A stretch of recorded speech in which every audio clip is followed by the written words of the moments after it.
Welcome to MSP Unplugged's Emerging Vendor Series. I'm your host, Paco Lebron. Join us for this new series highlighting ConnectWise PitchIT contestants as we highlight an emerging vendor who is changing the game and making a big impact in the MSP space. You know, it's Friday, so let me go ahead and dump into my favorite topic to talk about, and that is TechCon Unplugged. TechCon Unplugged will be in Woodbridge, New Jersey, September 7th to the 10th at the Delta Hotels Woodbridge. Join us for an evening mixer as we then kick off 2.5 days of content to help better your business, save money, save time, and most importantly, improve your services.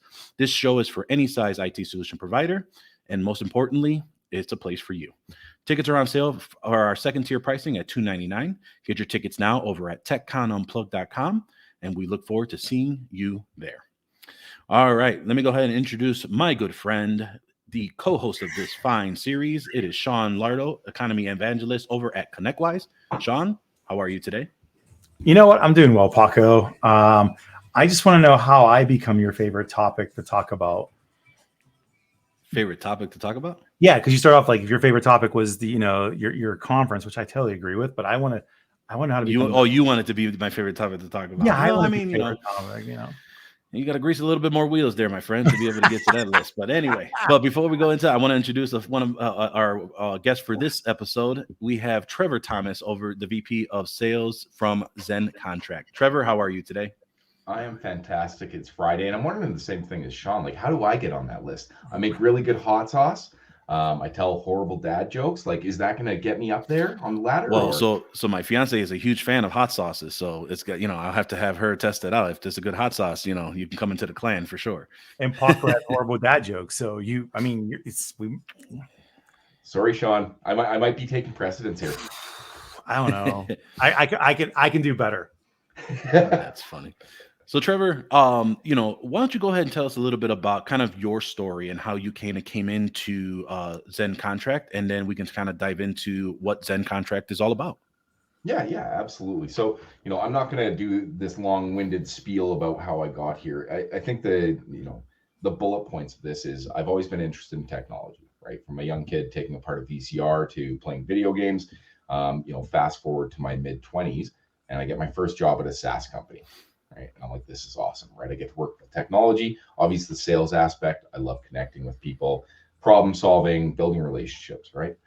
About 8 years ago, maybe 7, my better half started in the channel. She was with a company called Passportal, and she kind of moved her way through the ranks through Datto, and now she's with another company. But I was very enthralled with the idea of merging the technology aspect with the channel, right? Which is this incredible community of people who are willing to go out of their way to connect with people, help them through their challenges. Hey, here's how I did it. Here's the struggles that I've worked through, and here's how I came to be, this X number $1 million MSP, right?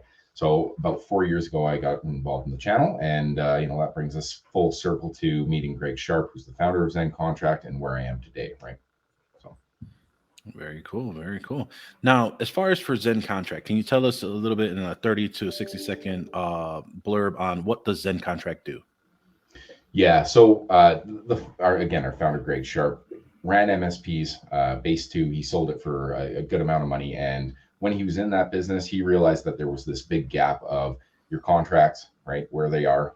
It often starts out as like a handshake agreement, all the way to being operationally mature, and kind of how do we piece those together so that you have a good business model, right? So he built out a system that has, e-signatures, contract automation, renewal visibility, and a lot of the kind of tying the pieces together so you don't have that human error element, right? And I mean, that's the very large picture of it. Very cool. Very cool. Now, I know that Zen Contract is in the PitchIT program this year. Can you tell us how you or Greg found out about the program and what made you all decide to kind of go through the program? Yeah, absolutely. So we started building out our ConnectWise integration in late Q3 of last year, early Q4. And by way of that, we're in the event program, right? And then we start looking at the events. We didn't get to go to Connect last year, IT Nation, right? But we wanted to. We were on the wait list and just didn't make it, right? So we're still going through the event program, building out that integration, making it more robust. And through talking about the events, someone, I think it was Davina, if I'm not mistaken, suggested, hey, there's this PitchIT program, you should apply for it. And this is back in January, I think. And I was like, okay, can you tell me a little bit about it? And, I think that she undersold it, to be totally honest. She's like, it's a great kind of incubator program. There's other emerging vendors in there, and it's a really good program to kind of scale and understand the do's and don'ts and how you refine your pitch. Obviously, pitch it for not just the MSPs but also investors, right? So we applied, and we're really excited about it. Now we're a couple weeks in and enthralled with the entire process. Gotcha. Now, Sean, I know you have mentioned this in previous episodes, but maybe the explanation of the program, at least for Trevor, when you received the information, it has evolved over the last several years. I think it's been something that was not, there weren't as many contestants applying, but then over the last 2 years has really grown. Can you dive in a little bit more on that growth of the PitchIT program? Sure. So, at one point it was the program has become more robust for sure. It was a requirement to actually make this scale the right way. ConnectWise is looking for vendors that are going to be able to maintain, have staying power, right? Not coin operate, not show up one day, disappear the next, stuff like that, right? And vendors are asking for, how do I navigate your ecosystem and your community, and how do I have success? Not to mention, we're talking about a lot of startup companies. Sometimes it's their first company ever. So they also lack some of the education, right? Or some of the experience, even not knowing what that is. The evolution of this has really changed the look and feel of everything of this, really. Before it was, they applied, they would have, ConnectWise would evaluate, pick the best 3, and they would actually pitch live at IT Nation Connect in November, right? We since turned it into the accelerated incubation program for 16 weeks, where we're literally looking for them to take part in workshops every single week with practitioners that are going to help them to improve in one way or another, because we don't know what they do and don't know, right? So we're covering everything from mergers and acquisition to integrations to sales and marketing to whatever, right? And not to mention, we're bringing them on your show, right, to get them exposure as well. And also they're being introduced to more ConnectWise people to learn how to navigate different areas, because we're a behemoth. We have moving parts everywhere. So what that's done is it's become more appealing and appetizing for startups, because now they're getting a crash course in some of the ConnectWise areas, but they're also getting courses to learn how to improve their business. They're getting the awareness from, look at your audience, Paco, it's humongous. And now they're growing their business. So we're really hitting it from multiple areas for their long-term success. So back to our selfish motivation, long-term success of vendors that are going to complement our ecosystem that serve the MSP community. That's awesome. Yeah, I think you said it best, right? Is where, our space is very cautious of emerging vendors, because either A, they will enter the space with all good intentions to make an impact in the MSP space, but then decide it's not for them X amount of months later, or maybe just a year later. And then those that have joined get burned. Because then now they have to transition whatever that solution was, or B, they just don't know how to market inside of that space and really understanding of how business is done in the MSP space, in the channel. So those are all great. And those are all great points of being able to have this incubator program to really explain that to those that are emerging, that may have not come from a channel background or have not had experience in the MSP space. And then just also, because as you mentioned, with ConnectWise as a brand itself, giving legitimizing and providing credibility to that vendor as they go through the program is such a huge point for them as well. So all great points, as you mentioned. But, for Trevor and, with Greg and the company there, what do you think so far about going through the program?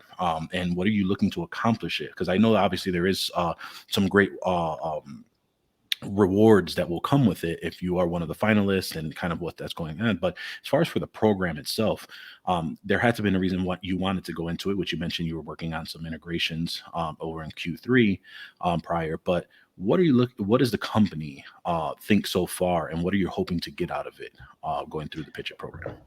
Yeah, that's a great question, because when we looked at first endeavoring on this, and I think that the channel is very much about this, or at least transitioning towards it, is a lot of partnerships, right? So we look at our integration with ConnectWise as a true partnership, right?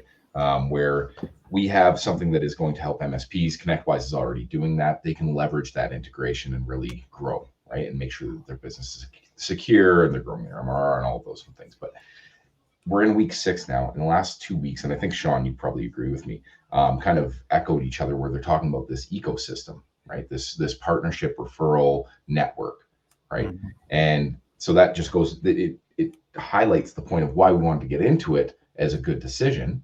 And we're all moving towards this ecosystem where you want more integrations, you want vendors you can trust, right? So the first 6 weeks have brought us to this level of both, okay, we made the right decision joining this, and also in venturing down these partnerships, but also when looking at the broad scope of that ecosystem, it's daunting, right? Jay McBain that was just a couple days ago, was talking about how many connection points you need to have, right? And it's like, oh, it's just 2,000. Okay, that's we can totally do that. We're a startup vendor. We can totally do 2,000 if we pick away at a couple a day. We'll be there in about 5 years. But no, it's been it's been really good. Yeah, and I'm excited to see as we get more and more of those resources each week. Very cool. Yeah, I was actually at PAX 8 Beyond, and they were actually talking a lot about those stats that you mentioned, Jay McBain, and it's amazing on how marketplaces are becoming an evolution right now, and obviously ConnectWise being one of those premier marketplaces as well. You mentioned obviously the integration and connection, so this will just help with one kind of familiarizing, as Sean mentioned, with the ConnectWise as an ecosystem, as a brand, and just really trying to reach out to those connections, right, and being able to do so. Now, as far as really when it comes, and I want to kind of shift gears a little bit when it comes to being able to make those connections. Obviously, you're trying to solve some problems, and you're really trying to figure out how to really assist the MSP community. With Zen Contract, there are a lot of different philosophies when it comes to agreements and contracts and things of that nature, right?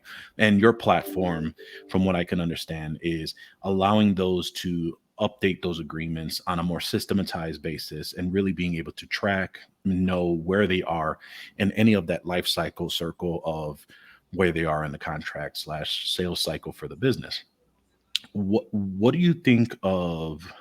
I'll just start off with one of the simpler ones, right? Because I think with emerging vendors, there's emerging MSPs that are trying to figure everything out themselves. And so there's a lot that will say, do I even need a contract? And do I need an agreement to kind of go for my client? Because you mentioned handshake deals, and that's good enough for me. What do you try to say or help normalize that, there probably should be something in writing between you and another party versus the handshake deals, because it's not like how it used to be. So, I work with MSPs in all walks of their journey, right? From the, 1 or 2 person shops all the way up to 500 plus and everything in between.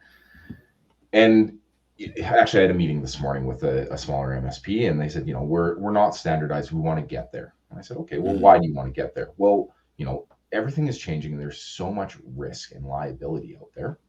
And it's not just that we want to protect our business, because obviously when you think of a contract, okay, Sean, I'm going to send you a contract, and Sean thinks, okay, Trevor's sending me a contract for CYA on his account. Well, no, it's not just about that. It's about covering both of us, right? A clear delineation of where this liability lays if there is X incident, right? So even in that startup space, I think it would be even more important, right? Because one handshake deal where you didn't have something clearly outlined can bankrupt your business quite easily, right? And I don't want to go on the whole fear spectrum, but it's the reality of the situation, right? We see breaches every day, or downtime, that if you don't have accountability on that side of things, and insurance, of course, is another important piece of that. But if you don't have that accountability lined out, who holds that bag, right? So I'd say it's important from 1 or 2 person shop all the way up to the enterprise size.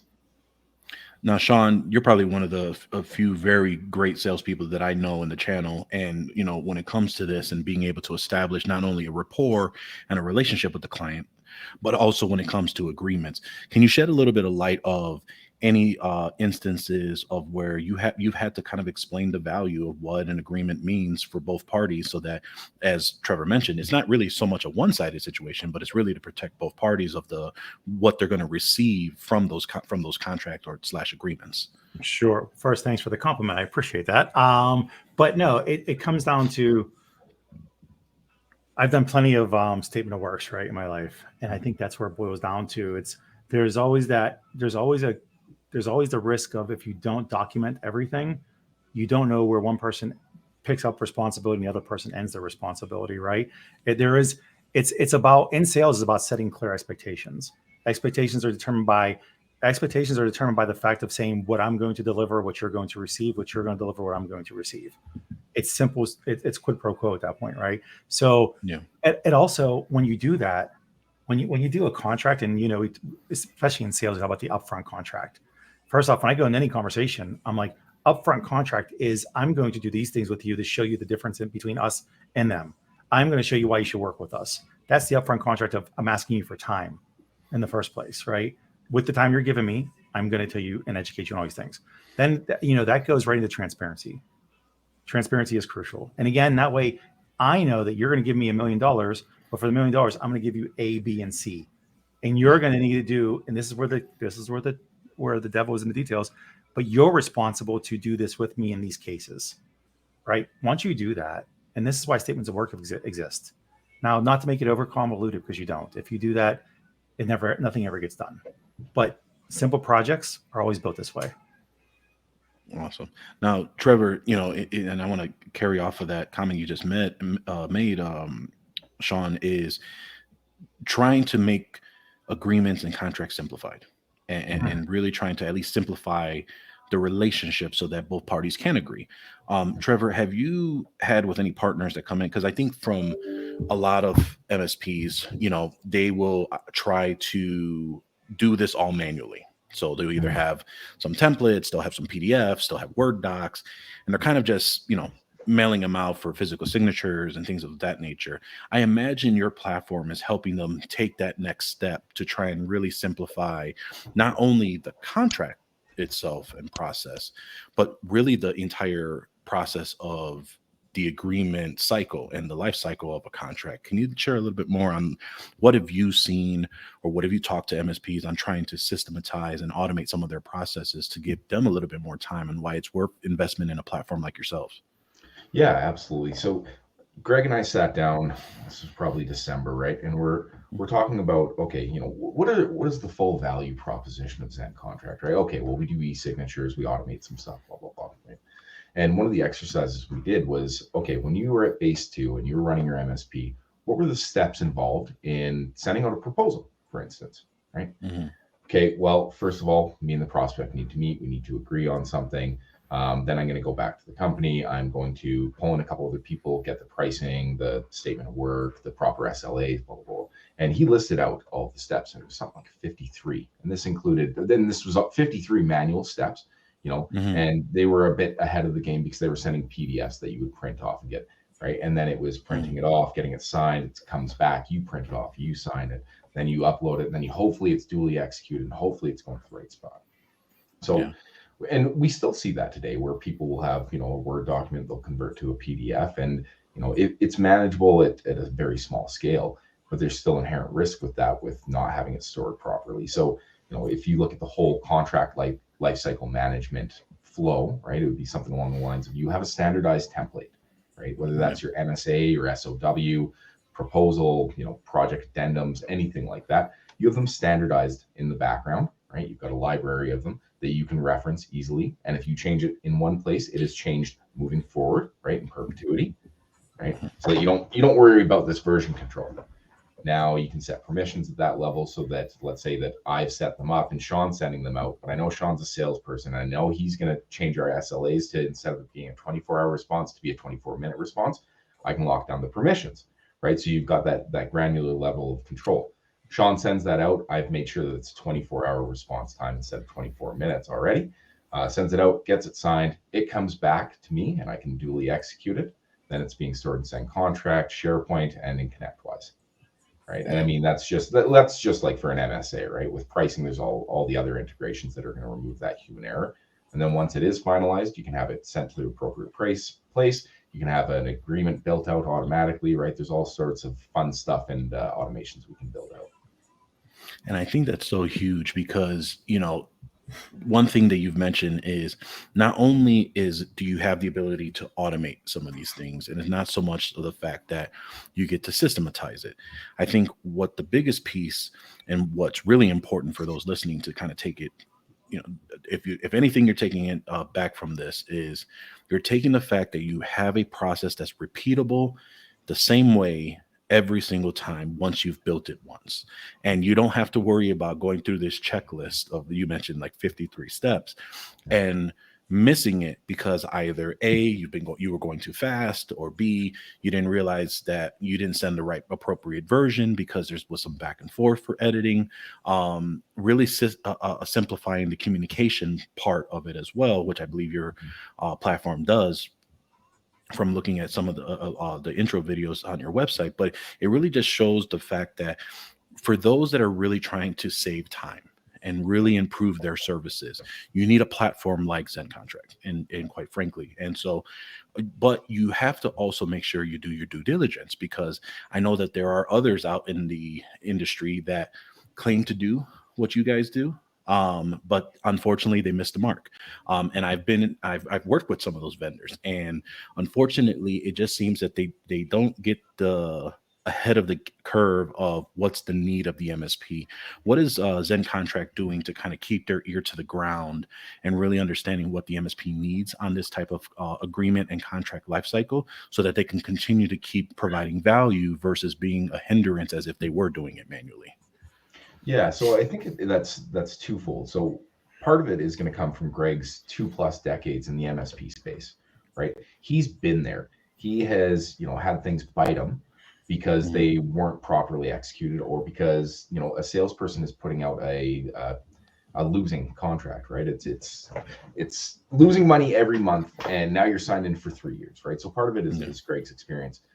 The other part of it is we're involved in peer groups and things like ConnectWise, PitchIT, and we speak to MSPs every single day, and we take their feedback, and we actually build that into our development roadmap. So it's an iterative process, right? Not just current clients, but prospective clients as well, where they say, well, you know what, it would be really nice if it did this thing. So we look at it and we say, okay, is this a proper use case? Is this an outlier thing that we should, not prioritize? Or is this something that we're getting asked for time and time again? Okay, let's put it on the roadmap. Let's put it into the next dev cycle. So twofold: past experience, and then, keeping that literal ear to the ground with new MSPs and anyone we talk to. Gotcha. Yeah, I mean, I think that's so important, the fact that you have to continue to keep relying on those relationships, really understanding the experience of those that have been doing this, whether they're starting out or been in the space, and really allowing them to help improve that service. But, now that we've kind of talked a little bit about what you are doing to kind of keep your hand on the pulse, your ear to the ground, why don't you tell me a little bit about, let's say there's someone listening and they want to figure out, okay, I want to try and see what Zen Contract is all about. Can you walk me through the process of what it's like to work with you all? How do they start? How does the process look? Can you tell me a little bit about how do they do to become a partner with Zen Contract? Yeah, absolutely. So, I mean, we have a number of videos and downloadable resources that are, free. Go on, like, we've got a contract compliance 101 that's a 5-pager, and you can read through it, and it's just something you can ingest, right? So I think that's our way of giving back to the MSP community, and that resonates with the community. Everyone's happy to send the proverbial elevator back down, right?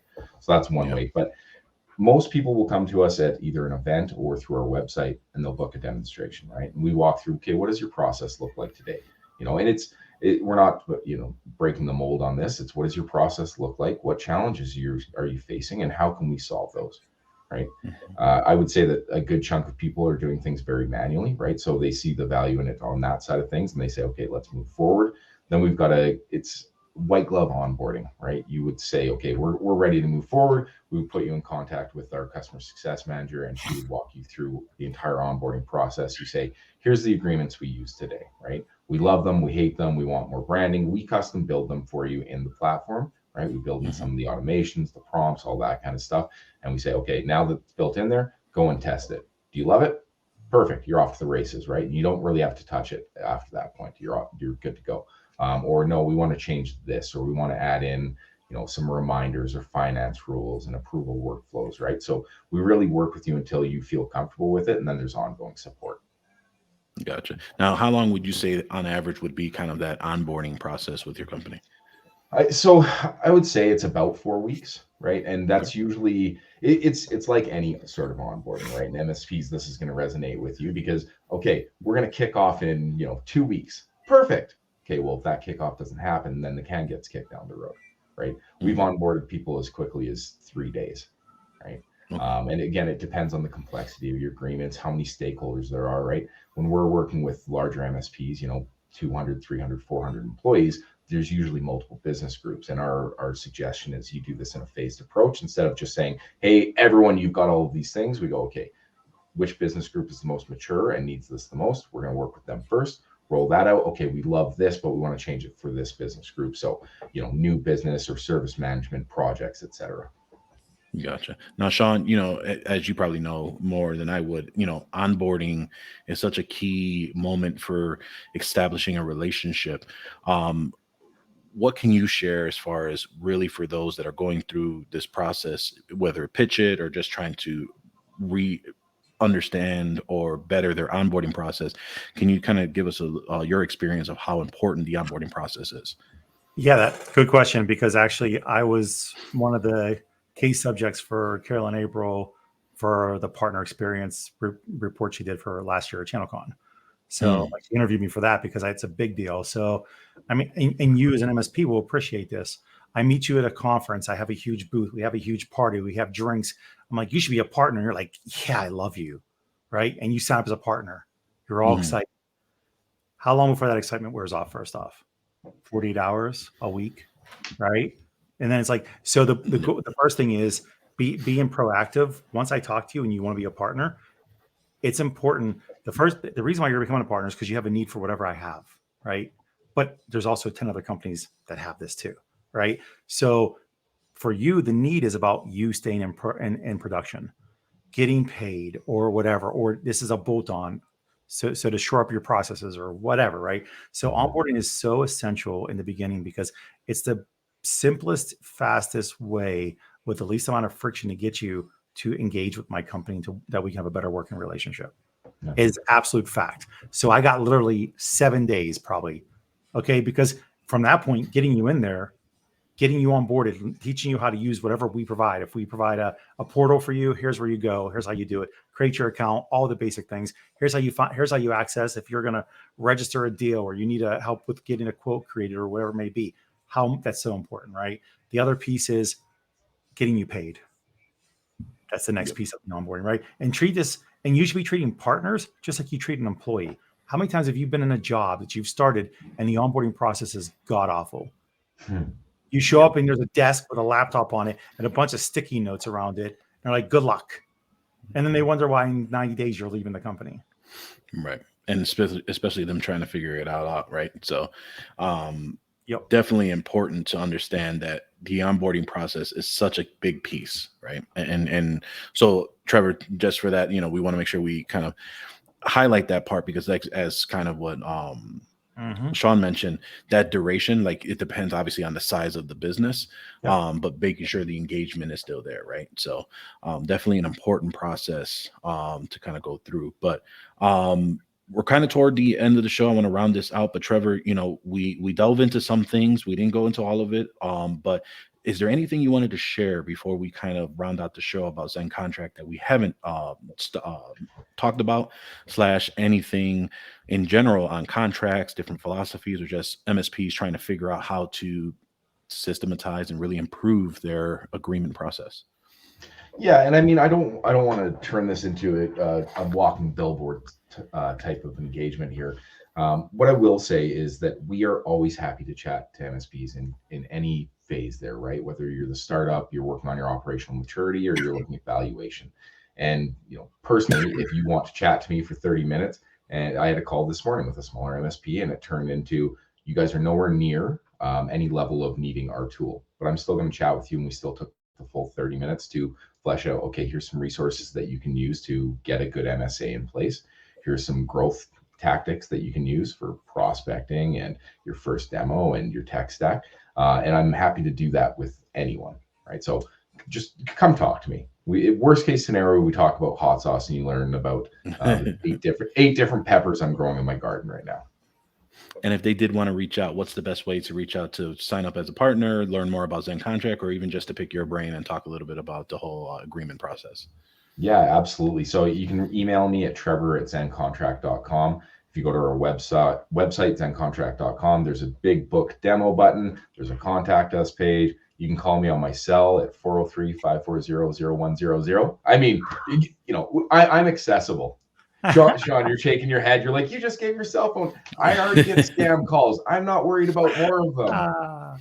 We will make sure to have all that information in the show notes for sure. Sean, before we kind of sign off this show, my friend, is there anything you wanted to add on that we may not have covered / any other lasting words? No, I think the only thing as far as getting a hold of these guys that are in PitchIT, they can go right to our marketplace. You guys, I think you put the link in the show notes anyway. And they're under the PitchIT category. It's an easy way to go through and find them. I think I want to just stress the fact that and I want to touch what you said earlier, Paco. We are vetting them out in a way. We vet them out absolutely to be part of the competition for one. And then also if they're part of the ConnectWise ecosystem and they're an certified integrator, which is a big deal, they go through a process to do so. So you might as well leverage and take advantage of, you're a busy MSP. Why are you vetting it out from scratch when we've already done a lot of the work? I mean, I'm not saying you should pick every person we have in there, right? But you have options first off for all of our vendors in our marketplace.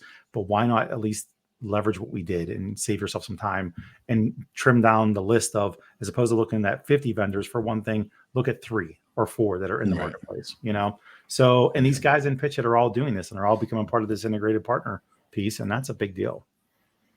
Yeah, I mean, it's huge. I mean, as you all know, community is a big piece of what I believe in, along with ecosystems of true partners, true relationships. And oftentimes those partnerships and relationships turn into great memories and friendships as well. So with everyone, Trevor, I really appreciate you taking the time to come out on the show. Sean, my friend, it's always a pleasure to talk to you on our series this summer. And for all of you, we appreciate you tuning in every Wednesday and Thursday to catch this exclusive series on youtube.com/MSP Unplugged. If you want to watch more of these, you can like, subscribe, and hit the notification button so that you will be notified whenever a new episode arrives onto the channel. Thank you for watching, and we will see you next time on MSP Unplugged.